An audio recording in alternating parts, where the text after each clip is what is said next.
एक समय की बात है। फुरफुरी नगर में मोटू और पतलू नामक दो बहुत ही अच्छे दोस्त रहते थे। मोटू, जो अपनी भूख के मामले में बहुत ही शौकीन था, और पतलू, जो हमेशा अपने दोस्त का साथ देता रहता था। एक दिन मोटू और पतलू को विचार आया कि वे एक रेस्तरां खोलें।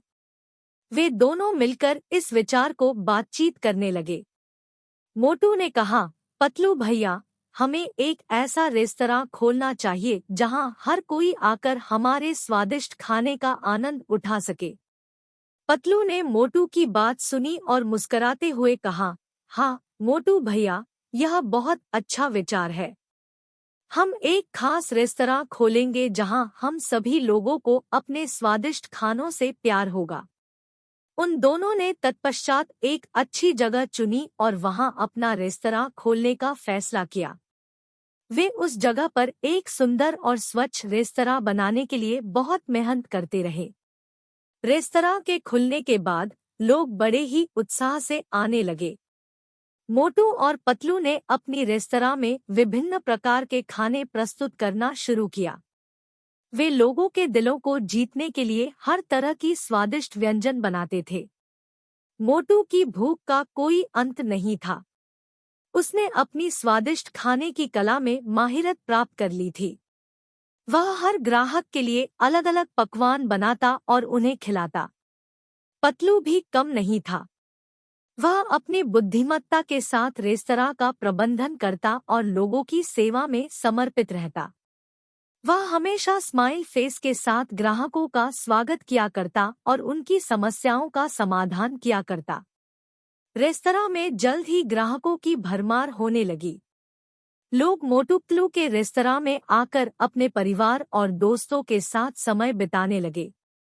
मोटू पतलू के रेस्तरां का नाम था मोटू पतलू का रसोई घर। लोग इसे बहुत पसंद करने लगे और उनके खाने की महानता का चर्चा देश विदेश में होने लगा। मोटू पतलू के रेस्तरां में बार बार खाने आने वाले ग्राहक थे। उनके खाने की स्वादिष्टता ने लोगों को अपनी ओर आकर्षित किया। रेस्तरां का सफलतापूर्वक चलने लगा और मोटू और पतलू खुश थे कि उनका सपना साकार हो गया। वे दोनों मिलकर हर संघर्ष को जीतकर अपने रेस्तरां को एक सफल व्यवसाय बना लिया था। इस रेस्तरां की कहानी लोगों को प्रेरित करती है कि अपने सपनों को पूरा करने के लिए मेहनत, साहस और निरंतर प्रयास की आवश्यकता होती है।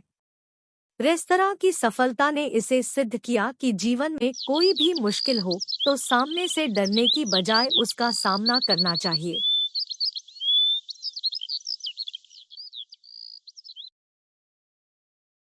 एक बार की बात है, फुरफुरी नगर में रहने वाले दो बहुत ही अच्छे दोस्त थे, जिनके नाम थे मोटू और पतलू। मोटू जो हमेशा भूखा रहता था और पतलू जो हमेशा उसके साथ रहता और उसकी मदद करता रहता था। ये दोनों हर काम में एक दूसरे का साथ देते थे और हर मुश्किल का हल निकालते थे।